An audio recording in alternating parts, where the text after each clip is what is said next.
conscious of the time as possible. And one of the things I am absolutely Let us sure open and about, use the earpiece. That's one what I of don't the like about these new models of this phone. one of the things I'm completely sure about today is that we will definitely have a great time. Um, Absolutely have a great time. So, welcome once again. As has always been said, my name is Samuel Yao Sumpa, and I always say I do this only for the purposes of credibility and in our age, just to give an opening to the conversation. I have a bachelor's in actuarial science from UCC. I have an LLB from GIMPA. I have an MBA in risk and finance from the Business School Netherlands. And then information security from PECB in terms of LA and LI. I am a lawyer and I belong to the association, the Institute of Directors Ghana. So once again, welcome guys. It's really humbling to have you here. I consider today's conversation a bit important and something I really think would be insightful. And so making the time to join us is something we want to measure the value out of this at the end if you would have recommended this for somebody. So as we have the conversations, make your point, but ultimately ask yourself, is this content you would rather recommend to somebody? And for us, that's a bit more important. So once again, welcome. The central conversations, as was shared earlier, is to say that we're going to talk about value creation, product development, and financing options in these times of COVID-19. I think it's essentially important because we all agree that at least some things will change after this whole corona thing is over, or as in when we get normalized to this new way of living. We all know the way of business will change. We all understand that some things may perhaps never be the same again. And we've had conversations around this in different bits and pieces over the time. But I think this is actually the essential part for business people to say that post year, what happens to me and my business, and what exactly do I make out of this if I want my business to thrive in that post-COVID world? We all know that after 9/11, the world was never the same. We had things like anti-money laundering, counter-terrorism financing, and risk management gained roots after the 2008-2009 financial crisis. Credit risk was a big topic after the 1980s credit crunch. So the conversations are that definitely some things will not be the same after this era is over. But then how do we maximize our opportunities? So I like to provide context for the conversation. So again, this is only for the purposes of context. As at yesterday evening, we were told that globally, we have about 17 million people that have been infested by the virus, out of which about 668,000 people have died. And we've fortunately had about 10 million people, or close to 11 million people, who have recovered. Now, the analogy really is this: if you wake up one morning and everything you know about life and how to live it changes because 17 million people are at risk of a virus, and hold a chance out of five out of 100 people who have gotten the virus that person might die, it threatens the very nature and assumptions of business, which is the fact that life and the business is a going concern. And so once the basic way of living is questioned and we're seeing deaths and rising cases, one thing we know for sure is that as a business, what we promise our customers as a way of what they can expect to get from us, which is our promised value, can never be the same, because then we're promising the value based on the fact that we have people, and that people will follow some processes, and those processes will follow some systems. We use some systems and be bounded in a certain regulatory context. Now, the big question really is that how then do we, as a business, guarantee the same value as entrepreneurs, which we're told originates from the word somebody who takes risk, but basically somebody who promotes a theatrical production. So somebody who tries to tell stories out of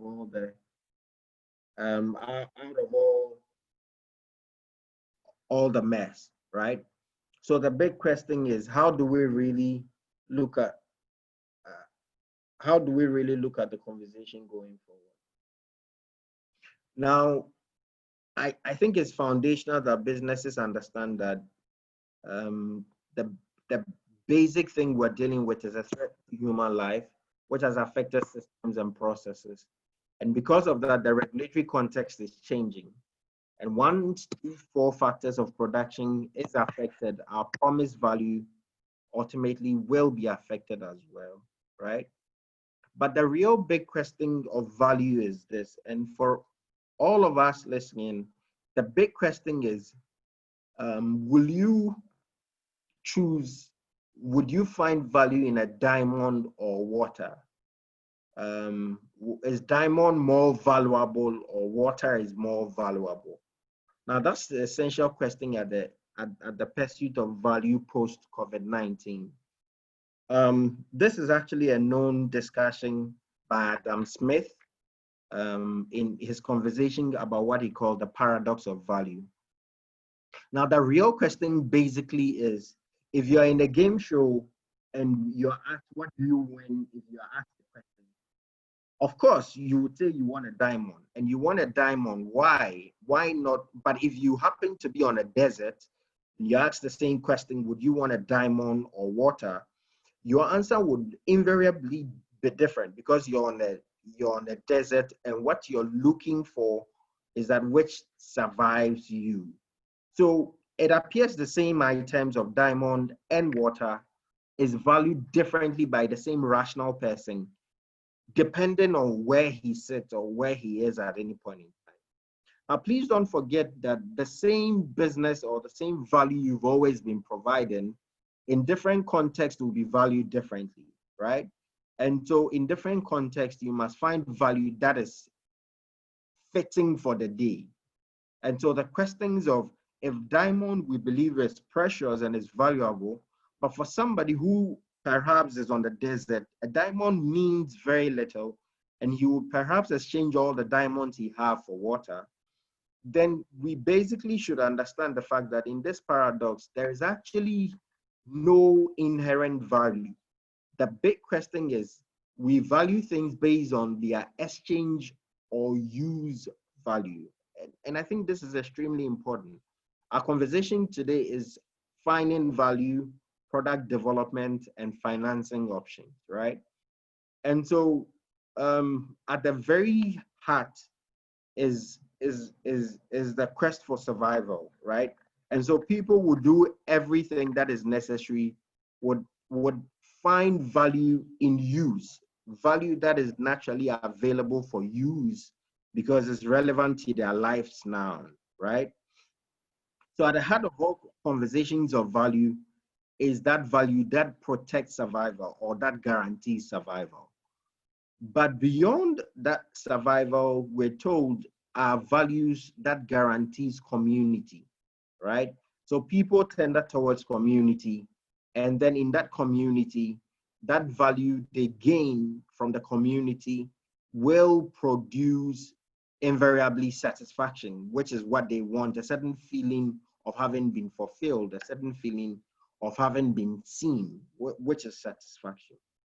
Now, it is also important to know that, yes, Abraham Maslow talked to us about these categorizations of needs, but in terms of pricing and marketing, it would appear that survival needs or use values that are inherently critical for survival appear to be cheaper, maybe because they are abundant in society, but they tend to product that hinges on survival are usually the first everybody wills and the first everybody goes to. And so those ones are relatively cheaper. And the more you climb the value needs, the more people are who are able to commoditize these values along the need chain can price it a bit more, because now what they are doing is satisfaction. I think it's extremely important that you understand that in the crest of that chain, what is at the top is actually satisfaction, which is actually the most important. So even for a business, the people who provide the core services may not be as much people you pay more as when you are having an annual party and then you invite a celebrity to come and share the evening with you. Those celebrities may actually charge you a bit more than your entire business, people who work day to day to build your community and to help your business survive, right? And so the question of why does the idea of satisfaction cost us more in our terms of valuation from that things from which our basic survival and our need for community hinges on is a basis for the conversation we're having today. And I think this context or this premise is extremely important, that value basically hinges on our needs. But in terms of when we climb over the needs, the real effect of the value, whether or not the value can be exchanged or the value is a utility in itself, matters. And that matters in terms of how we price it and how much we make money as a business, right? And so I think this context is extremely important. But having laid that context, we have discussed in prior webinars what the future looks like, right? And in that future, we've said in times past that automation would be almost a no-brainer. Automation is most likely to become a part of us. And the historical context is the fact that when Thomas Watson joined a company that was called Computing, Tabulating, and Recording in 1914, the world was yet to see a global pandemic. But in 1918, when we saw that pandemic, the company changed its name in 1923 to something we know very much as International Business Machines, which is the popular IBM we know now. And IBM we know because Bill Gates, until Bill Gates, has led most of the idea of computing and computerization up till now. But understand the historical context and what 1918 meant for the 1914 company, which Thomas joined, and what the future of computing became, right? And so with this, it's almost a no-brainer that automation will become a thing. Viral studies and conversations of pandemic response in business and resilience building will become another interesting conversation, which is opportunities and payment systems we recognize will be important.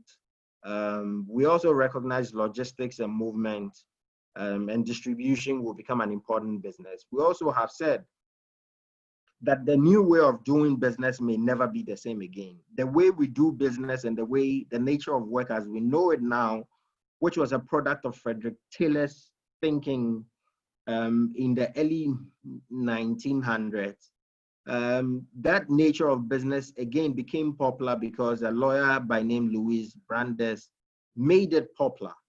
But the question is, in the nature of working from home now and these flexible working hours, and the test of it, what would it really mean for the nature of working going forward? And so if you're a business person, how does that impact and what does that mean for the value you're creating going forward?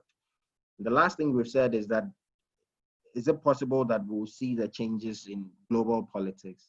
And if your business is heavily hinged on the economics of people meeting, so weddings, funerals, engagements, and conferencing, that idea of your business, which hinges on large congregations, may never take that shape again into the future. So what would it mean for your value? We're told that in real time, in normal times, 1 out of 3 of every company will collapse in 5 years, right? That's what Boston Consulting Group tells us on a normal day.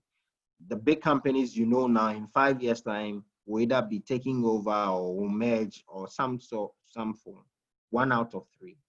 Now, in times like this, the bigger question is, what values will be left, or what companies will be left providing values after these turbulent times are over? Please understand this. Inherently, and I think I've said this, but if you don't take anything away from today's discussion, please, I think it's absolutely critical that you understand that there is absolutely nothing called objective value, right?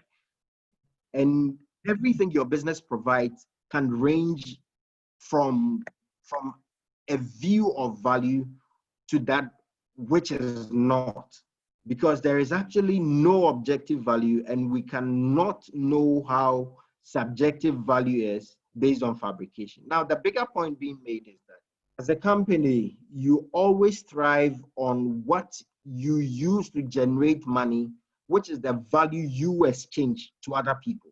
And so in the market economy, we are actually told that the analogy is pretty simple. What gives you money is basically your value. And so if people are not, so basically out of all the campaigns for this conference, for example, for this webinar, for example, it is not to say that irrespective of how much value we think we're providing, is only a few people who took the time to join that finds the discussion valuable. And it's as simple as it gets, right? We may, in our minds as entrepreneurs, and because of how much we're vested in the process of creating that value, think that our product is extremely valuable. But value is actually judged in a subjective way in the eyes of the consumer, right?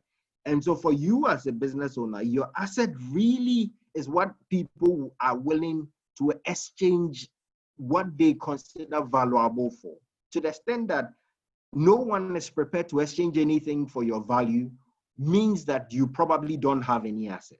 And I will come back to that. I know that can be debatable, but I'll come back to that. But everything you exchange, everything you use or everything you go for is a liability. Every used value of other people becomes your liability. And I think that is important.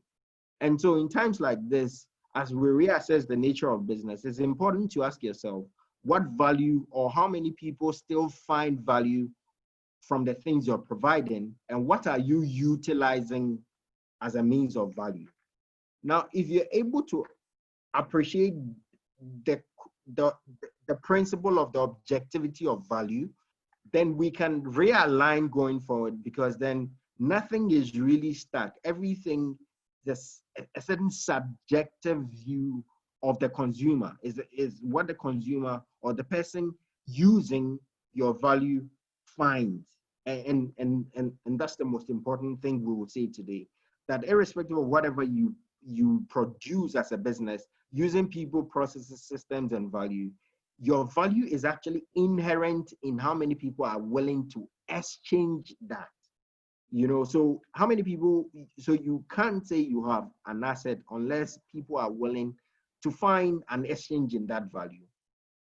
But once we understand that the value of our asset is actually based on its exchange value and how much people are willing to exchange, then we must defer primarily to functional values, right? And usually people will go to what is functional. So what do they need?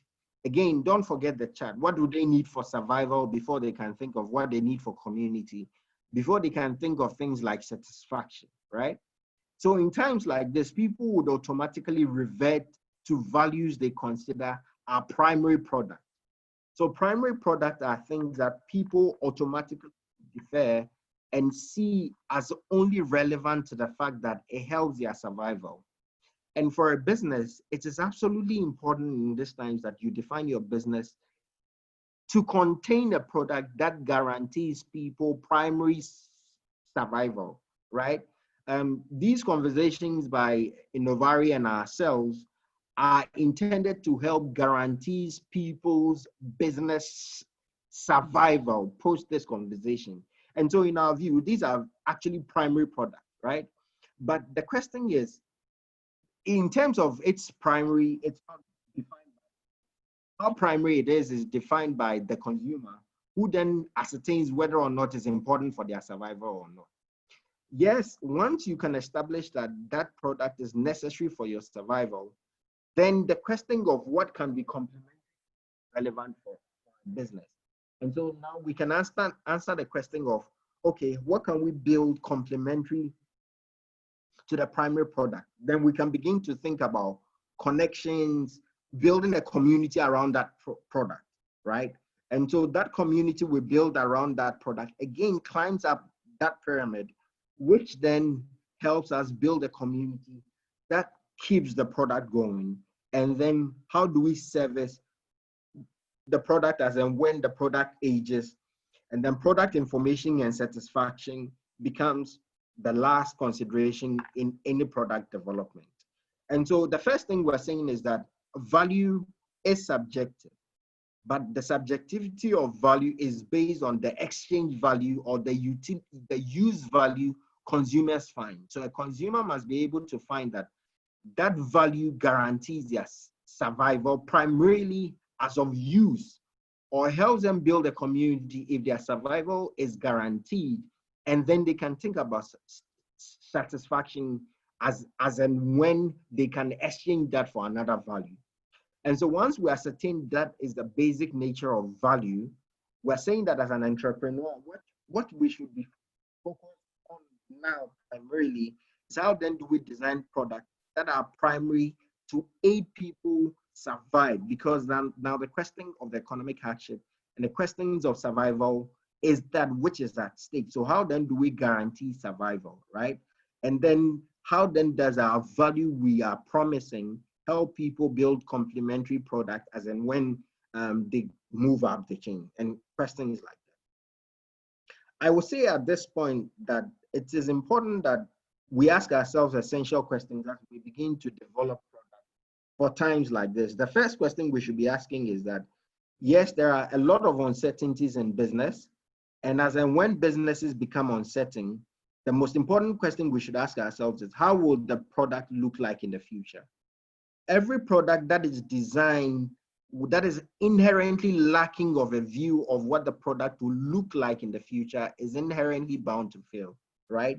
And so for us, and what we do, today we may have a low patronage of the product, but we think that absolutely essential that in 100 years, this product and these conversations we're having will be incredibly primary to the survival of every business, right? And so you see what the future of that product looks like, and you drive that product utility to its future value.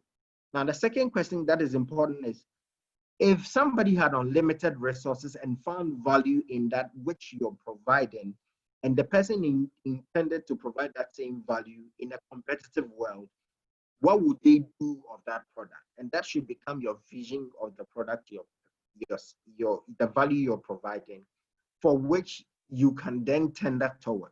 So yes, we may be in scarcity, but in product development, we do not start with scarcity. We actually start with an assumption of unlimited resource and an assumption of, call it eternity. How does the product look like in the future? And if the product has unlimited resources, what would that mean for the future? The third question basically we should ask ourselves is, if the world could take this, if you're taking this product to other parts of the world, how would it look like, right? Because different cultures and different, again, because value is subjective, different worlds would value it different. I know that this conversation, for example, some people would probably find, well, this is not for me, and that is why they did not come here, right? But understand that really, if this conversation in your mind is essential for the survival of every business, then the question really is that how do you package it for those other worlds such that they see that value with which you're guaranteeing? Now, the fourth question is, how would you break this product down to a 5-year-old? The fifth question is, if a product or a value to that product, what would they make of it? The final question would, how does the product produce a wow value, which is ultimately the satisfaction question. Now, once we've answered these questions as business people, the bigger question now we need to answer is the question of financing and money. I am sure that if we said that in this webinar we'll be sharing money for people, I am sure a lot more people would have joined. But I can almost guarantee you that if you understand the value in the conversations we're about to have about money now, it will be worth more than any money we could have given. It is important to understand that the word money means something, and that word means something which means admonition or warn or advice, right? And so primarily money as an idea is an idea that hinges on value that can be exchanged. And so that idea of money that can be exchanged, and we need to understand the progress of money. Money has always not been, money is a human invention. And before that money was invented, there was still value. In 9000 BC, the civilization that existed still had value, and that value was bartered. That value, so value was actually given in utility. So if I had value in a goat and you had value in, let's say, teaching, you taught me and I gave you a goat, right? In the progression of money, we seem to have forgotten that real money cannot be eaten because money is a paper, but underlying that exchange is value and that utility. And so that progression is important. In 11,000 BC, we're told that replica of goods was an exchange for money until coin was minted somewhere around 600 BC. And then the money became popular around the world around 1200 AD with the travels of the Europeans around the world. Now, why is this important? This is important because we're told ordinarily that if you want money as a business, work hard, retain the earnings, bootstrap, and then plow back the money as retained earnings, right? The second thing we're told is that go and borrow or raise bonds, go to other people, family and friends, and get money. Or we're told that invite people and give them shares in that value, and then you can co-create. These are the traditional forms of raising money, we're told. But today, I humbly want to suggest some alternatives, especially in times like this, when the criticality of business survival is at stake, right?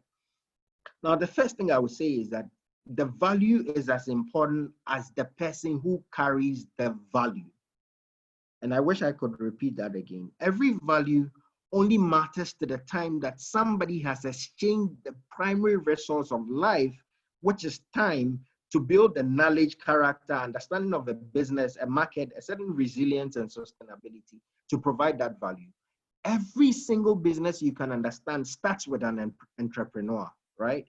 And so at the core of that value provision, a human being who has knowledge and skill to provide that value. And that is extremely important. So in times like this, what we're doing here and the conversations we're having as Innovare and how to build yourself up is absolutely critical for the building of the entrepreneur, because now what we must defer to is we must defer to our knowledge and skill as a means of financing our business. I always give this scenario. I am a business. I need a lawyer. The reason why I'm going to borrow money is because I need a lawyer who would, for example, draft a document for me and sign that document, and the lawyer will charge me 5,000 Ghana cedis. So I want 5,000 Ghana cedis to borrow. How about if I sat down and I learned how to draft? What it meant is that the value of the drafting has not moved. The value of the drafting still remains 5,000 exchange value but the use value of that drafting, now I hold that use value. And so as an entrepreneur, if in these times I can learn the skills that are relevant for the future, I would be having real use value, without which I would have no need to exchange money as an exchange for value. I really hope I'm communicating. And so the first point we're saying is that in times like this, the primary means of financing your business is the entrepreneur must now build himself up as somebody worthy of that value he provides through a lot of learning and a lot of understanding of the context. And that is how come these conversations are really not misplaced. These conversations are to help him, the entrepreneur, understand that this is a time where you need to build a new person, a new entrepreneur who would create a world post-COVID-19. So that's the first thing. The second thing is that, again, in that same lawyer, you need a contract, 5,000 cedis analogy. If you had a lawyer for a partner and you could exchange that partnership, so the lawyer does his business. So for example, Innovare and ourselves are doing this, and it's a partnership. So Innovare is not paying us any money. We're not paying Innovare any money, but we're having this conversation as a partnership. Now, we both fulfill the reason or what we consider value provision. And so that partnership, and most of us in this part of the world want to hold on to businesses, even in times like this when survival of businesses are questioned. The basic thing we're saying that in times like this, it should be our business in looking for strategic partnership and building communities around those values, such that we can aggregate, such that we can accelerate and crowd fund and go through mentorship and incubation processes that helps our businesses. And so yes, the primary or traditional means of financing exists, but we are humbly submitting that sometimes the value in the partnership gives you that value with which you want the money for. And the last part is arrangers and venture capitalists, who are people like angels and factors and discounting and negotiators and fundraisers and advisors and things like that. We can have details or conversations around these some other time. But for today, what we're saying is that as an entrepreneur, understand that you're the basic source of value and the basic source of financing to your company. But beyond, you build partnership of other people who bring value. And then beyond that, find a community with which you can find value beyond just exchange, value you can use in its very self. Now, it's important that we understand that how we do that is by building something we call company. So we usually would say that that is a company that provides a value. But have we paused to ask ourselves what the word company means? The word companies actually means companions, which is with bread, or people, a band who feed on bread, right? And that idea is very powerful. So we build companies, we register companies. I have a company, that is a company. You want to provide value, but I have to submit that there is no way you can provide value alone. That value must be provided in a company. And that word, which is with bread to feed, or a band who break bread to feed, is important. The underlying principle of a company is the word trust. So the basic currency for building a company or building that value, producing the value, is the question of trust. And so I'm basically rounding up so that we can have a bit more interaction. So the real question is, how then do we as a business guarantee trust? Because I'm sure people are not here because they've had a lot of conversations and perhaps they can't trust the value of this, so they can't sacrifice, they can't give away 1 hour of their life for a conversation that may be directly not valuable to them. So the question really is that, how then do we build a company that guarantees value or promises value that can be trusted? Because indeed, the word value also means valare, and most of us who may have watched Game of Thrones, the Valerian steel as a concept, for example, comes from that word valare, which is an estimation of strength And so value in itself is an estimation of strength. Value in itself is nothing but a certain understanding of strength, a certain valuation, subjective valuation of strength. And so the question now, as a business going forward, how do you project that strength? And that is important. And so I'll just share 5 principles that, and I would basically mention it, and hopefully we can have other conversations into the future. It is important that we understand that value depends on competency to start off with. Competency is a no-brainer. If you want to be trusted, you must be competent enough.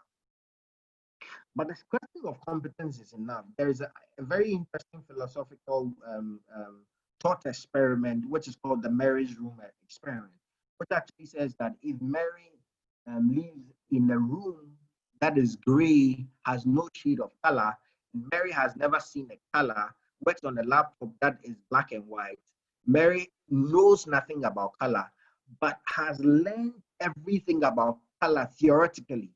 So she knows how the retina receives color, she knows the interpretation of the color from the brain, and understands from a knowledge point of view what color is. But Mary has actually never experienced color.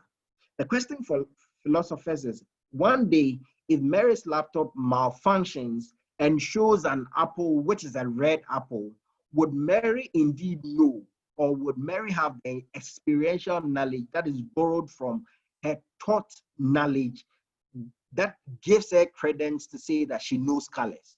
Now, it's a long-winding debate in philosophy, but almost the consensus shows that to be able to say that you have validity on a subject, there should be some knowledge and there should be some relevant experience that adds to it. So what we're saying is that in order to build Valari or to wield a Valerian sword post-COVID-19, understand that you need to be building knowledge and you need to be having the experiences that are relevant. For whatever it is, this is an experience that would matter. So yes, it may have been a 2 people experience, but then it would aggregate into certain experience that builds on strength. The second one is consistency. Everybody has a threshold, and every single person has a threshold. Have you realized that sometimes you post something on, or a friend posts something on social media, you're the first person to see it, but you don't quite like it yet. You wait for 10 people to like, then you can like. And then you wait for 100 people to like, then you can like. Why? Why is it easier to like that thing because 100 people like it? Because again, we are beings of community, and we don't want to be the odd one out. And so usually when it is consistent with other people's view of value, it becomes consistent with our own views of what value is. And that is important. So as a business going forward, it is time to understand that the fact that you have one conversation and you have 2 people, or you have one conversation and you have 5 people, or the fact that you're selling beads and only 5 people are buying now, does not mean that there is no inherent value in the beads you're selling. Or the fact that you think that you have found value in something and that value is not projecting to the scale with which you will, does not mean there is no value. It actually means that your product has not met the consistency threshold of a lot of people.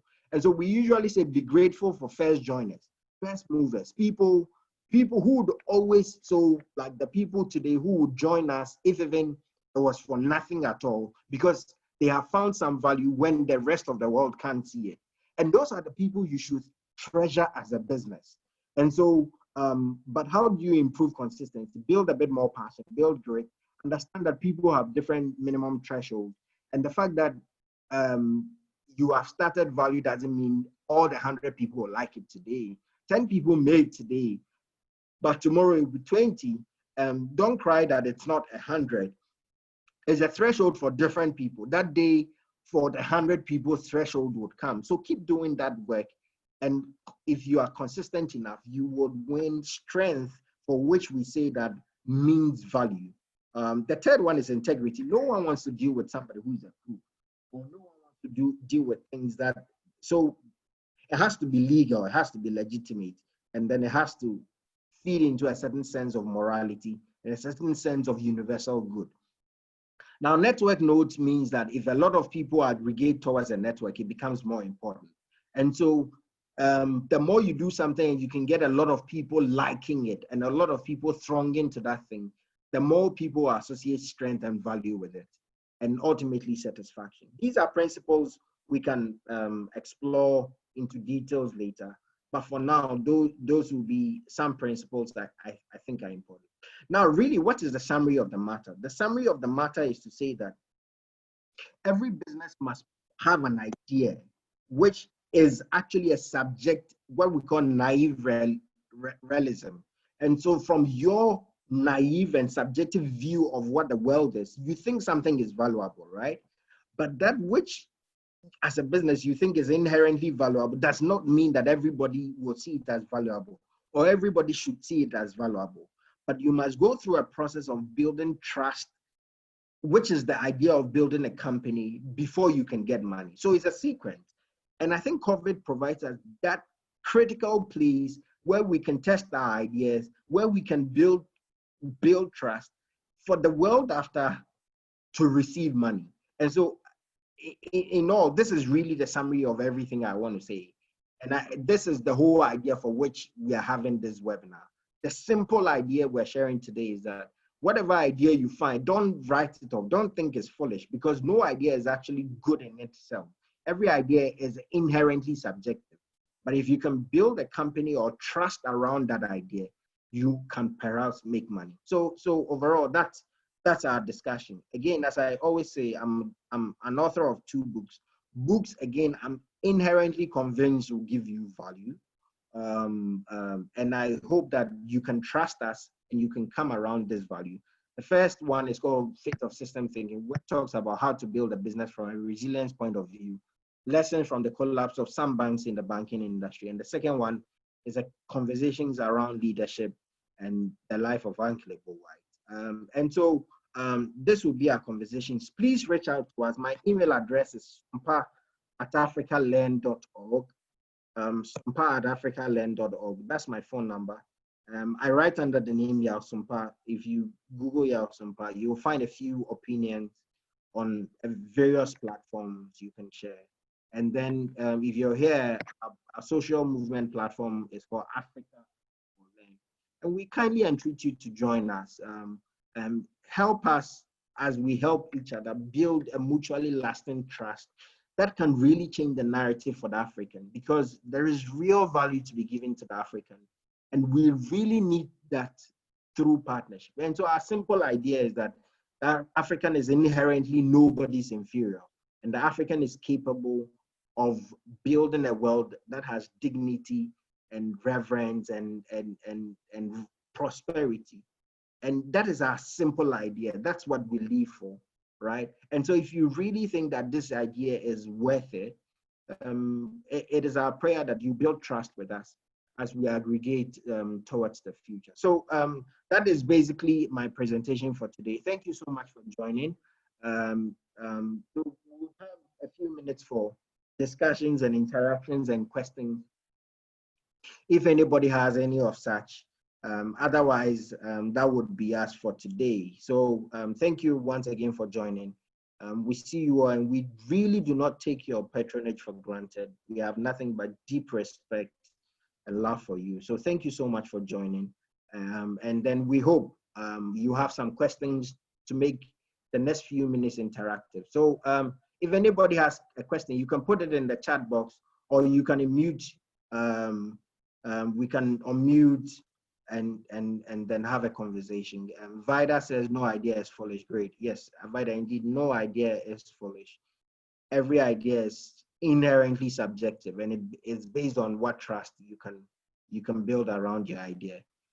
There are musicians in this town, we can't mention their names, but they are big star people because people trust them and they have a certain satisfaction from listening to that kind of music, right? So inherently, no idea is actually foolish, Vida.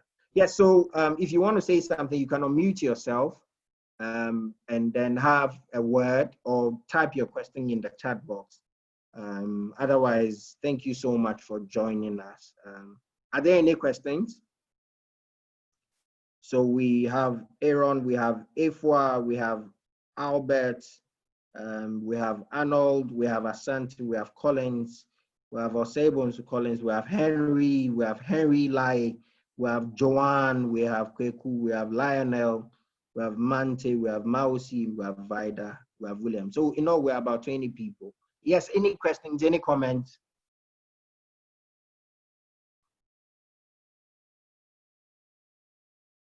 Albert, do you have anything to say?